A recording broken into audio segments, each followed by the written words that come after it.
10절로 4장 11절까지 복음서는 서지서는 사도행전 28장 11절로 31절 그리고 복음서는 마가 16장 15절로 20절까지입니다.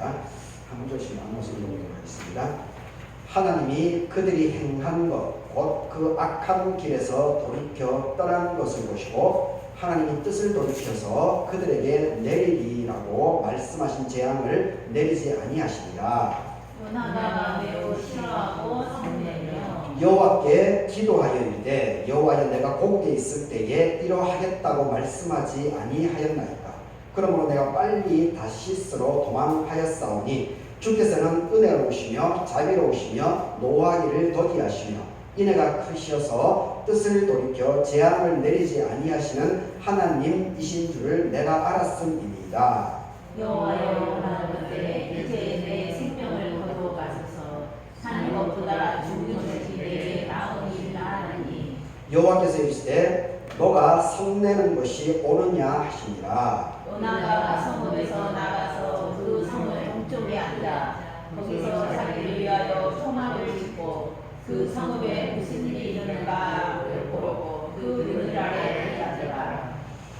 하나님 여호와께서 반 넝쿨을 예비해서 요나를 가리게 하셨으니 이는 그의 머리를 위해서 그늘이 지게 하고 그의 괴로움을 면하게 하려 하심이었더라. 요나가 반 넝쿨로 말미암아 크게 기뻐하였더니 하나님이 벌레를 예비하사 이튿날 새벽에 그 반 넝쿨을 갈가정게 하심에 이르니라. 해가 뜰 때에 하나님이 뜨거운 동풍을 예비하셨고 해는 요나의 머리에 쪼임에 요나가 혼미하여 스스로 죽기를 구하여 이르되 사는 것보다 죽는 것이 내게 나으니이다 하시니라. 하나님이 요나에게 이르시되 네가 이 넝쿨로 말미암아 성내는 것이 어찌 옳냐 하시니 그가 대답하되 내가 성내어 죽기까지 할지라도 이르리라.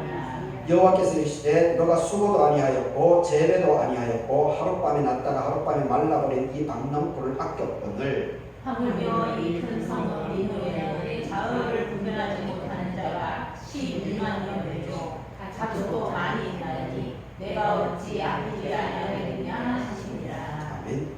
사도행전입니다. 석 달 후에 우리가 그 섬에서 겨울을 난 알렉산드리아 배를 타고 떠나니 그 배의 머리 장식은 디오스코로라. 거기서 둘러가서 레기온에 이르러서 하루를 지낸 후에 남풍이 일어남으로 이튿날 오디올에 이르러 거기서 이들을 만나 그들의 청함을 받아 이들을 함께 모으니라. 그래서 우리는 이와 같이 로마로 가니라. 그곳 형제들이 우리 소식을 듣고 앞비오 광장과 트레이스 타베르네까지 맞으오니 바울이 그들을 보고 하나님께 감사하고 담대한 마음을 얻으니라. 우리가 로마에 들어가니 바울에게는 자기를 지키는 한 군인과 함께 따로 있게 하였더라.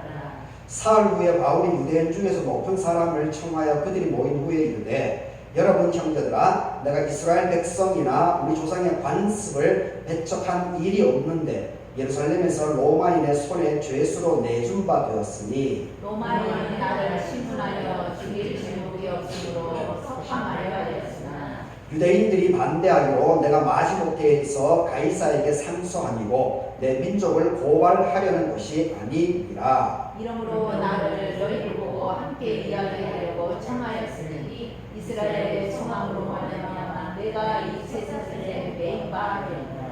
그들이 이르되 우리가 유대에서 너에게 대한 편지도 받은 일이 없고 또 형제 중에서 누가 와서 너에게 대하여 좋지 못한 것을 전하든지 이야기한 일도 없느니라. 이에 우리가 너의 사상이 어떠한가 듣고자 하니 이 피해에 대하여는 어디서든지 반대를 받는 줄 알기 때문이라 하더라. 그들이 날짜를 정하고 그가 유숙하는 집에 많이 오니 바울이 아침부터 저녁까지 강론하여 하나님의 나라를 증언하고 모세의 율법 선지자의 말을 가지고 예수에 대하여 원하더라. 그 말을 믿는 사람도 있고 믿지 않는 사람도 있어.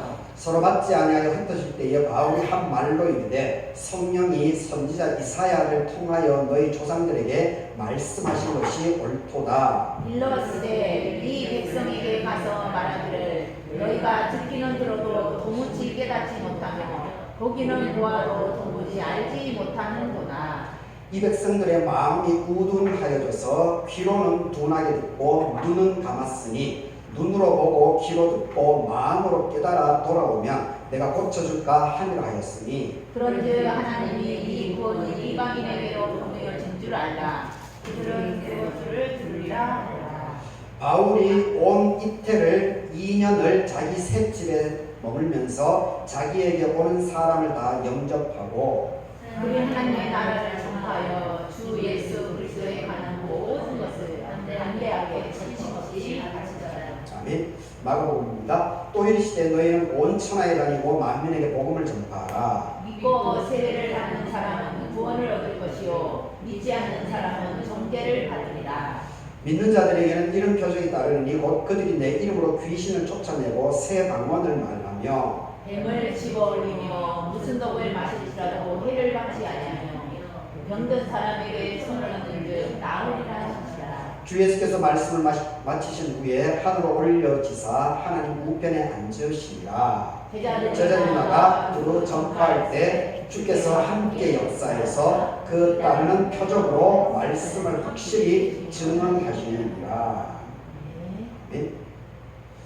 오늘 이 본문으로 하나님의 마음을 품은 사람, 하나님의 마음을 품은 사람, 이런 제목으로 말씀을 생각해 보도록 하겠습니다. 오늘은 성령 강림절 이후 6번째 주일입니다. 그리고 맥주 감사 주일이기도 하고 하지 마지막 날인 14일째입니다. 오늘 예배에 참석하신 여러분들에게 하나님의 은혜가 되기를 바라겠습니다. 오늘 이 세 본문은 공통적으로 이 하나님의 마음은 우리의 생각보다 훨씬 넓다라고 하는 것을 보여주고 있습니다. 그리고 이 하나님의 마음이 어디까지 향하는가, 이것도 이 세 본문을 통해서 볼 수가 있습니다.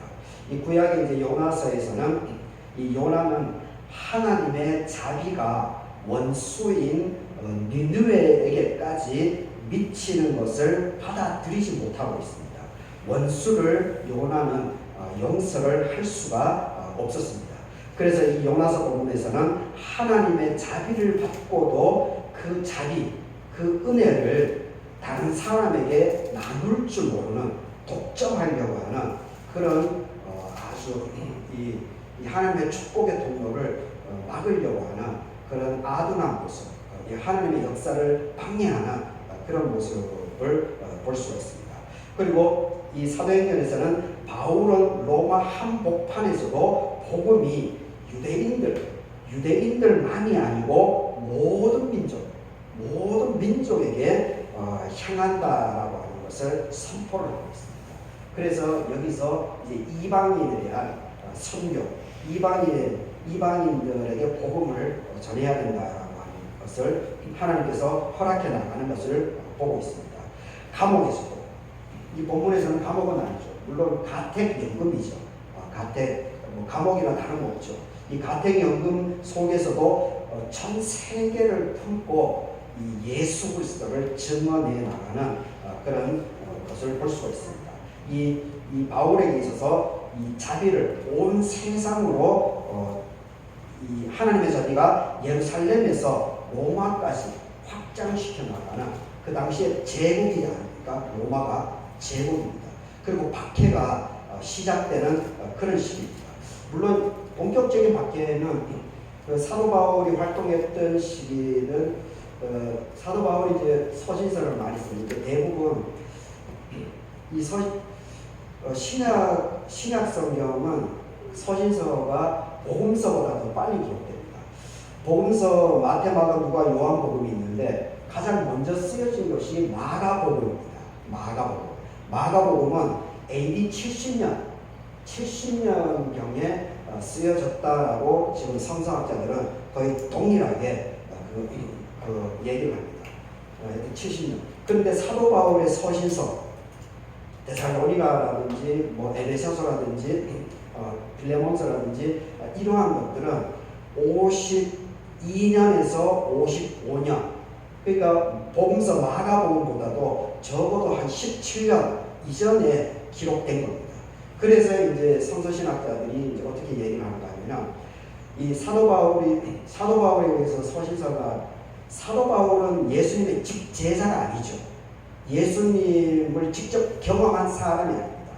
예수님이 돌아가신 이후에 다마색으로 예수를 믿는 사람들을 박해하기 위해서 집어넣기 위해 가지고 다마색으로 가는 도상에서 예수님을 만났습니다. 그런데 이 사도 바울의 이 서신서의 이 영향력이 엄청난 겁니다. 그런데 예수의 직제자 12명의 이 직제자 그리고 예수님하고 같이 생활을 했던 이 사람들이 보기에는 좀 그렇지요. 자기들이 직제자인데 자기 기록은 남겨져 있지 않고 사도 바울은 직제자가 아닌데 저렇게 그래서 이 마가 다락방에 있었던 그 바울의 조카 1차 선교여행에서 도망쳤던 이 마가가 나중에 깨달음을 얻고 이 복음서 예수의 말씀을 중심으로 예수의 전기라고도 할 수 있는 이 마가복음을 처음으로 기록하게 됩니다. 여튼 이 사도행전에서는 하나님의 자리가 예루살렘에서 로마까지 확장되어 된 이야기를 전해주고 있습니다. 그래서 이 사도 바울이 활동했던 시기가 50년에서 60년 초반, 50년 후반까지 나중에 처형당해서 사도 바울이 죽기 때문에 그리고 본격적인 박해는 AD 70년이죠. 마가복음이 기록될 그 당시에 그 예루살렘 이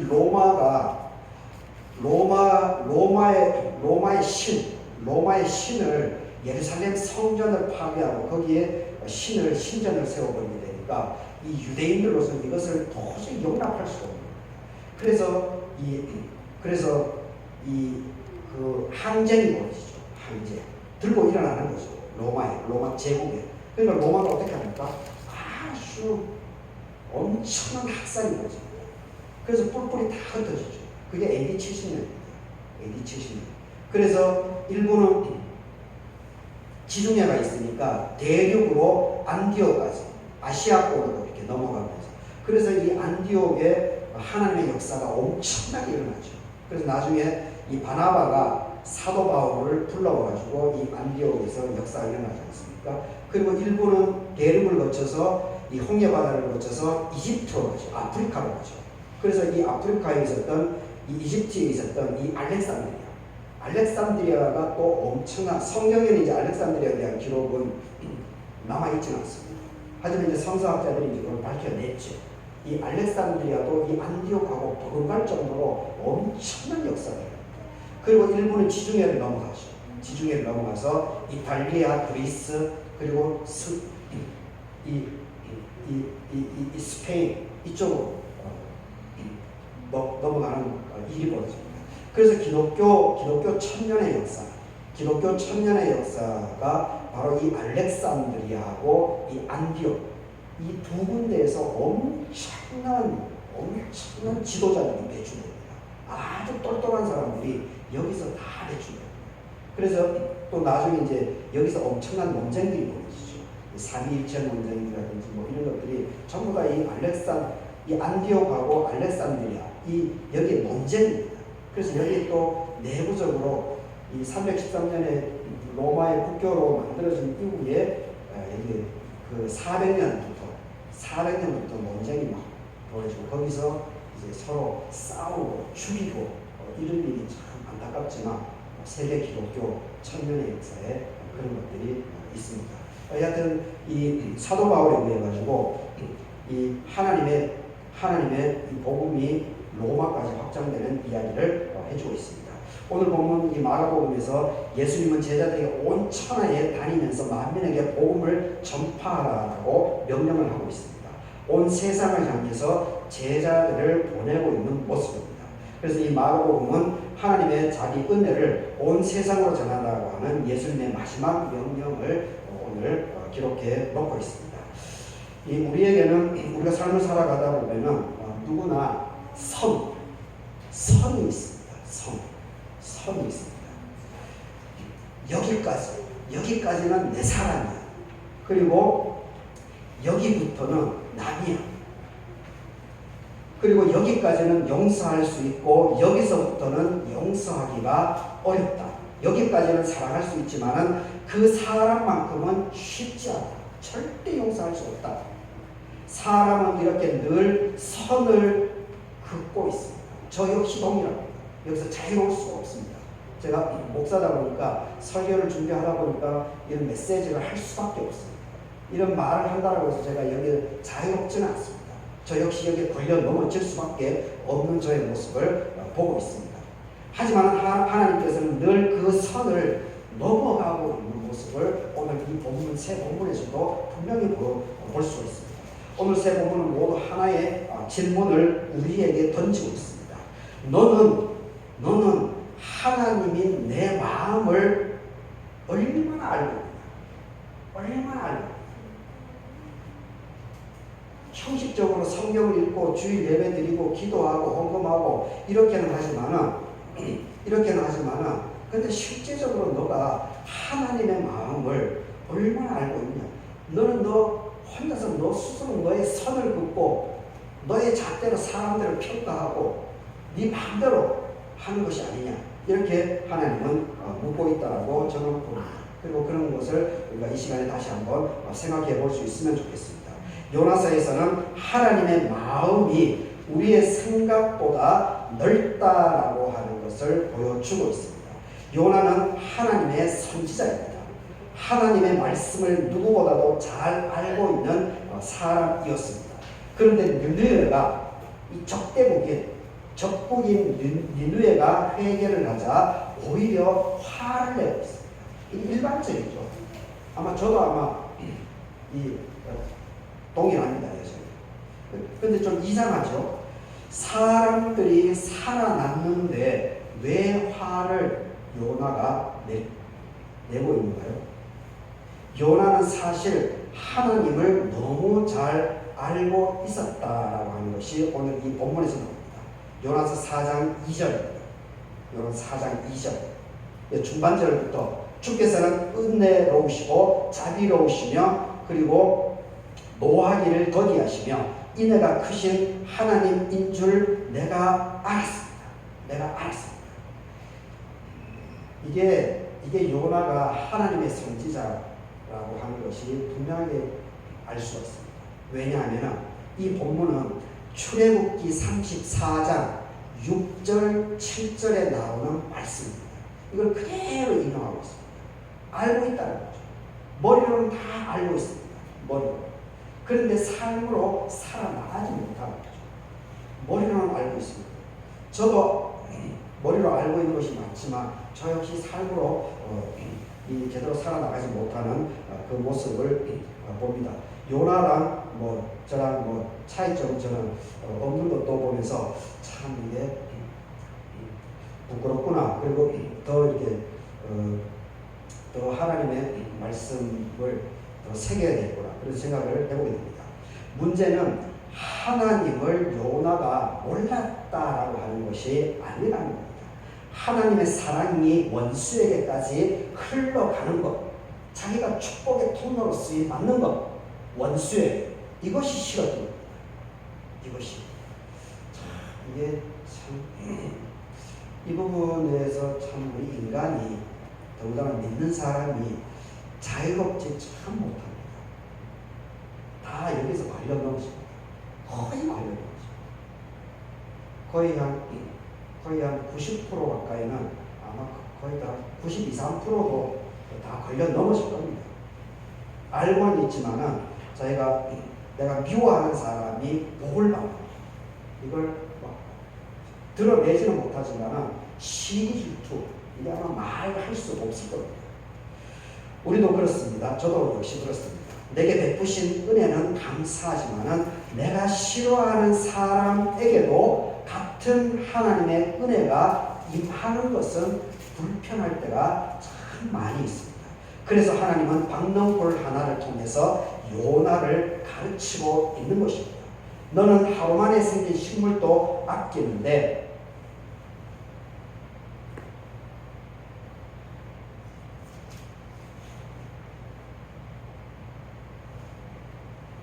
11절이죠.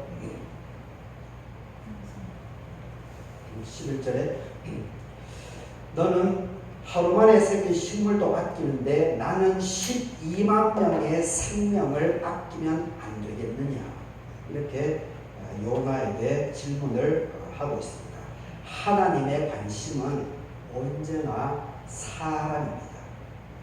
원수라고 할지라도 하나님을 방해한다고 할지라도 하나님은 언제나 유대인뿐만이 아니고 모든 온천하 만물뿐만 아니고 사람들을 향해서 하나님은 사랑을 베푸시기를 원한다는 것을 볼 수가 있습니다. 근데 우리들은 나랑 생각이 다르고 그리고 나를 괴롭히고 하는 사람들을 용납을 못합니다. 이게 참 큰 숙제입니다. 그리고 참 그 인류의 아주 큰 문제점이죠. 그러니까 전쟁이 일어나고 요즘도 네타냐후하고 트럼프가 이러한 절대적으로 전쟁을 일으키고 우크라이나 러시아 전쟁이 일어나고 이게 전부 다 여기서 자유롭지 못합니다. 욕심, 결국은 욕심이 이런 생명을 하나님의 창조 질서를 함부로 자기 마음대로 짓밟고 있다는 것을 여기서 볼 수가 있습니다. 우리 스스로도 좀 돌아볼 수 있으면 좋겠습니다. 오늘 사도행전 28장에서는 하나님의 복음은 멈추지 않는다. 하나님의 복음은 멈추지 않는다. 사람은 멈춥니다. 사람은 멈추지만 하나님의 복음의 역사는 계속해서 전 세계 우주 만물을 향해서 나아가고 있다는 것을 볼 수가 있습니다. 사도행전은 매우 독특하게 끝나고 있습니다. 바울의 재판 결과가 사도행전은 누가가 썼습니다. 누가는 의사입니다. 누가는 의사.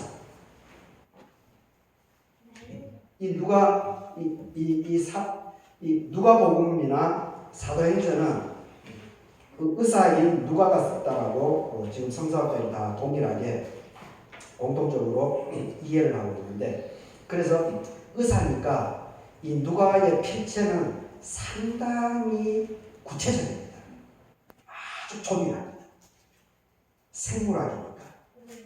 이 사람 의사다 보니까 이 생명을 다루는 사람이다 보니까 아주 구체적으로 조금 자세하게 기록하는 그런 특징이 있습니다.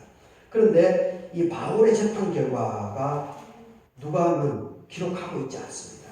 아주 치밀한 사람인데 불구하고 순교도 기록되어져 있지 않습니다. 왜 그렇게 했습니까? 누가가 기록하려고 하는 것은 바울의 마지막이 아닙니다. 바울의 개인의 어떤 생존 이러한 것에 초점을 맞추고 있지 않다는 겁니다. 복음에 계속되는 이야기, 이것을 누가는 신앙이기 때문에, 믿음이기 때문에 여기에 초점을 맞춘 겁니다. 바울이 죄수였습니다. 하지만 복음은 죄수가 아닙니다. 바울은 같은 연금 상태였지만 하나님의 말씀은 자유롭게 계속해서 흘러나가고 있습니다. 사도행전의 마지막 단어를 보십시오. 참 31절을 보게 되면 하나님의 나라를 전파하고 주 예수 그리스도에 관한 모든 것을 보십시오. 담대하게 그리고 거침없이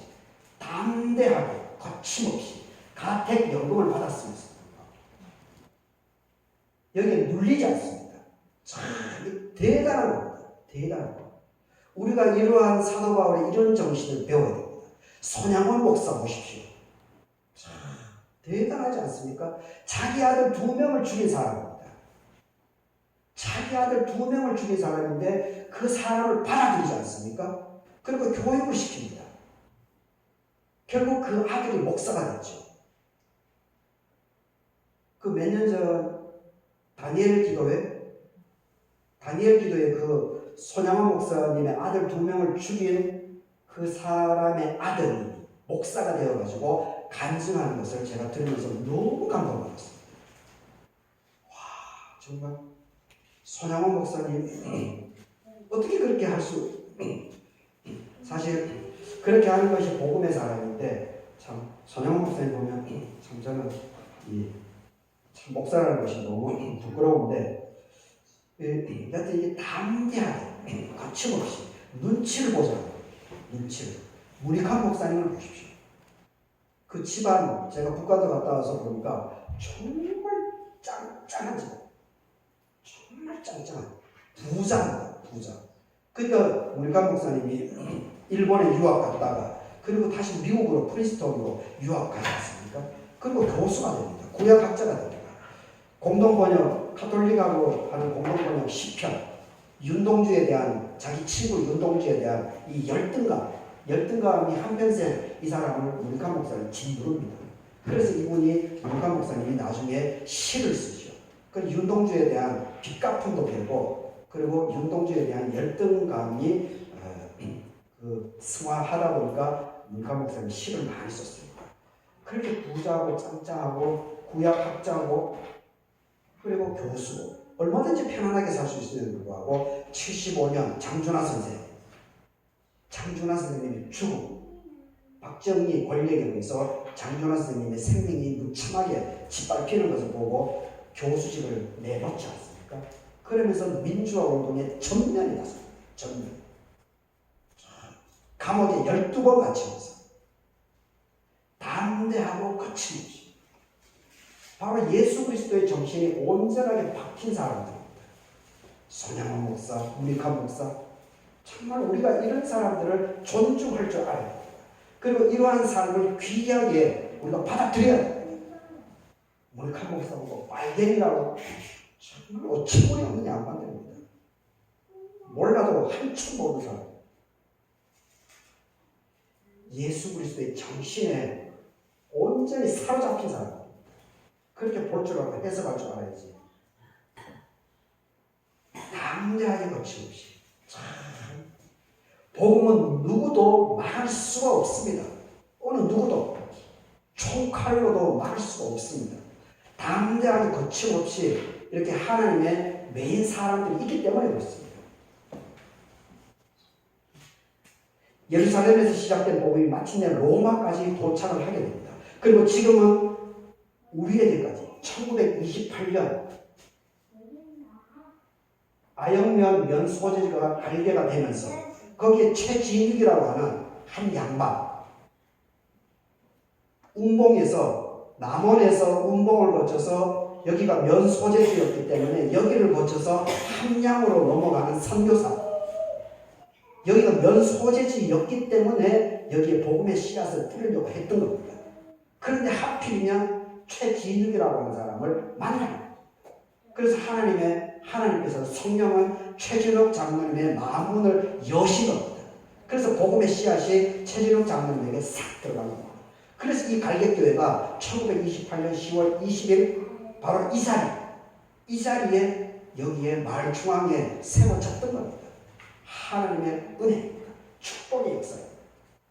우리가 이런 것을 잘 알아야 돼요. 비록 지금 8가지 13명의 교우들밖에 없지만 하나님의 역사는 끊임없이 계속된다라고 하는 것을 우리는 분명히 기억해야 됩니다. 이 복음이 우리 갈개교회까지 그리고 우리 가정, 우리 삶에도 이 복음은 멈추지 않고 흘러왔고 그리고 앞으로도 흘러갈 겁니다. 마가복음에 있어서는 이제 하나님은 우리를 보내고 있다라고 하는 것을 우리가 이 본문을 통해서 새길 필요가 있습니다. 예수님은 마지막으로 말씀을 하고 있습니다. 15절입니다. 너희는 온 천하에 다니면서 만민에게 복음을 전파하라. 복음을 전파하라. 만민에게. 복음은 간직하는 것이 그냥 꼭 잡고 있는 것이 아닙니다. 흘려보내야 됩니다. 흘려보내야 됩니다. 축복의 통로가 되어야 됩니다. 축복을 움켜잡으면 썩습니다. 죽음입니다. 흘러보내야 됩니다. 복음은 교회 안에서만 머무는 것이 아닙니다. 복음이라고 하는 것이 자화자찬하면 안 됩니다. 언제나 세상으로, 마을로, 아영면으로, 남원시로, 내 주변, 삶의 일터, 이 세상, 반드시 세상으로 나아가야 됩니다. 그래서 생명이 능력이 있을 수가 있습니다. 예수님은 가라라고 말씀하십니다. 20절을 보십시오. 20절을 보게 되면 이렇게 마무리를 하고 있습니다. 주께서 함께 역사를 해서 주께서 함께 역사를 한다. 이렇게 하고 있습니다. 임마누엘, 내 혼자가 아니라고 합니다. 주께서 함께 언제나 나와 동행하고 있다라고 하는 것을 기억해야 됩니다. 우리가 혼자 가는 것이 아닙니다. 주님께서 함께 일하고 있다라고 하는 겁니다. 선교라고 하는 것은, 전도라고 하는 것은 우리의 능력이 아니고 하나님의 동행으로 이루어진다라고 하는 것을 우리가 잘 새길 수 있기를 바라겠습니다. 요나는 하나님의 마음을 머리로는 이해했지만은 삶으로 살아가지 않았습니다. 거부했습니다. 원수라고 하는 자기 감정을 이기지 못했기 때문에 그렇습니다. 바울은 하나님의 마음을 품고 세계를 향해서 나아갔습니다. 예수님은 그 마음을 우리에게 지금 맡겨주고 있습니다. 교회는 사람을 구별하는 공동체가 아닙니다. 하나님의 사랑을 흘려보내는 그런 공동체가 되어야 됩니다. 그래야 그 사람에게 축복이 임합니다. 그래야 그 가정에 복을 받습니다. 그래야 그 자녀손들이 하나님께 쓰임을 받습니다. 흘려보내야 됩니다. 움켜잡으면 안 됩니다. 하나님께서는 오늘도 우리에게 묻고 있습니다. 너가 아끼는 것, 너가 아끼는 것이 무엇이냐? 혹시 우리는 사람보다는 체면, 생명보다는 나의 이익, 용서보다는 감정을 더 붙들고 살아가고 있지는 않습니까? 하나님은 여전히 니느웨를 사랑하시고 로마를 사랑하시고 오늘 우리의 이 갈개 마을과 그리고 우리가 살아가고 있는 이 삶의 터전들, 세상을 하나님은 사랑하고 있습니다. 그 하나님의 마음을 품을 때 이 교회는, 이 갈개 교회는 우리 마을의 희망이 될 수 있습니다. 하나님의 마음은 우리 마음보다 훨씬 넓고 큽니다. 하나님의 복음은 우리의 생각보다 훨씬 멀리 나가고 있습니다. 그리고 하나님의 부르심은 오늘도 계속되고 있습니다. 요나처럼 하나님의 은혜를 독점하려고 하는 사람이 아니고 바울처럼 복음이 흘러가도록 길을 내는 사람들이 되실 수 있기를 바라겠습니다. 예수님의 명령을 따라서 세상으로 나아갈 수 있기를 바라겠습니다. 그때 주님께서 친히 함께 역사하시고 우리의 작은 순종을 통해서 하나님의 나라를 이루어 가실 것입니다. 마지막으로 오늘 맥주 감사주일인데 제가 이것저것 이제 찾다가 서울 이제 한남교회라고 우리 교단 목사님인데 제가 저에게 이제 2007년도가요. 한 10, 벌써 20년, 2007년도에 기장총회. 근데 제가 그때는 뭐 이런 소셜 네트워크가 발달 안 됐죠. 지금 이제 페이스북이라든지 유튜브라든지 뭐 이런 것들이 있었어요. 그때는 제가 총회 홈페이지 글을 많이 썼습니다. 근데 그때 이제 김민수 목사님이 총회 편집, 총회 회지 매월 한 번씩 내는 그 회지를 책임지고 국내 선교 파트를 하고 있었는데 그 목사님 내가 총회 홈페이지에 쓴 글이 너무 좋다고 그 글을 총회 회지에 내도 되느냐고 하시더라고요. 그래서 제가 감사하죠. 그렇게 했더니만은 그때 이제 총회 회지에 내고 그 원고료를 10만 원을 주겠습니다. 10만 원. 그래서 제가 감사해서 이게 하나님께서 나의 글을 통해서 하나님께서 나를 들어 쓰시는 게 아닌가, 그 징조라고 생각하고 감사한 마음을 다 10만 원 다 낸 적이 있습니다. 그리고 그 회지를 일부러 이제 50부를 사서 사놨는데 벌써 이제 다 나눠줘 버렸는데 그 한남교회 김민수 목사님이 오늘 이제 설교문을 미리 올려놓으셨거든요. 근데 마지막은 이렇게 끝내고 있습니다. 저는 오늘 새벽 기도 갔다 와서 기도면서 너무 감동을 받았습니다. 그래서 여러분들에게도 김민수 목사님 아마 지금 거기도 예배를 드리고 있을 텐데 아마 이게 마지막 문장도 아마 읽을 것 같습니다. 그 김민수 목사님의 그 오늘 맥주 감사절 마지막 문장을 제가 여러분들에게 들려드리겠습니다. 저는 맥주 감사절이 참 아름다운 절기라고 생각합니다. 아직 추수를 다 마친 것도 아니고 아직 한 해가 끝난 것도 아닙니다. 아직 기도가 응답이 된 것도 아니고 병이 나은 것도 아니고 문제가 해결된 것도 아닙니다. 그런데도 감사합니다. 왜일까요? 아직 한 해의 이야기가 끝나지 않았기 때문입니다. 우리 인생은 아직 창세기 50장까지 오지 않았습니다. 우리는 아직도 형들에게 노예로 팔려가는 창세기 37장을 살고 있는지도 모르겠습니다.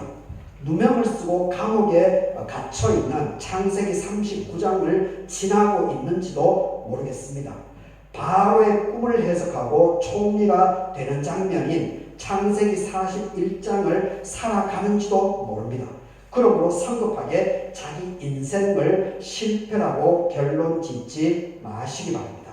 하나님은 아직도 우리 이야기를 써내려가고 계십니다.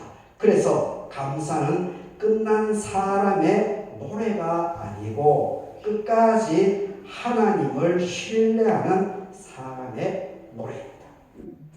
다 같이 기도하고 기도하도록 하겠습니다.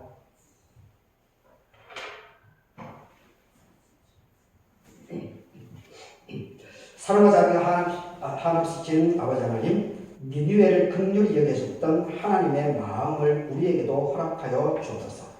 우리의 생각과 기준으로 사람을 판단하고 사랑의 경계를 그어왔던 모습을 용서하여 주시고 하나님의 시선으로 사람을 바라보는 믿음을 주시옵소서. 요나의 완고한 마음이 아니고 주님의 넓은 마음을 배우게 하시고 우리의 작은 이익보다는 한 사람의 생명을 더 귀하게 여기게 하옵소서. 사도 바울이 어떤 상황에서도 담대하게 복음을 전하였듯이 우리도 삶의 자리에서 복음의 증인이 되게 하시고 우리의 말과 행동을 통해서 예수 그리스도의 사랑이 드러나게 하옵소서. 사람은 묶일 수가 있지만 복음은 결코 묶이지 않음을 믿고 어떠한 환경에서도 낙심하지 않고 믿음을 허락하여 주시옵소서. 주께서 온 천하에 다니며 만민에게 복음을 전하라고 하신 명령을 기억하게 하시고 우리 갈개교회가 이웃과 지역 사회를 품고 세상 속에서 화해 생명의 통로가 되게 하옵소서. 특별히 갈개마을과 이 지역의 모든 이웃을 사랑으로 섬기며 교회의 문턱을 넘어서 하나님의 사랑을 전하는 공동체가 되게 하여 주시옵소서. 병든 이들에게 치유를, 낙심한 이들에게는 소망을, 외로운 이들에게는 위로를, 갈등 가운데 있는 이들에게는 화해의 은혜를 베풀어 주시고 우리가 먼저 하나님의 자비를 실천하는 사람들이 되게 하옵소서. 오늘도 우리와 함께 역사하는 주님을 신뢰하며 모든 영광을 하나님께 올려드립니다. 우리 주 예수 그리스도의 이름으로 기도드립니다. 아멘. 이 말씀 따라서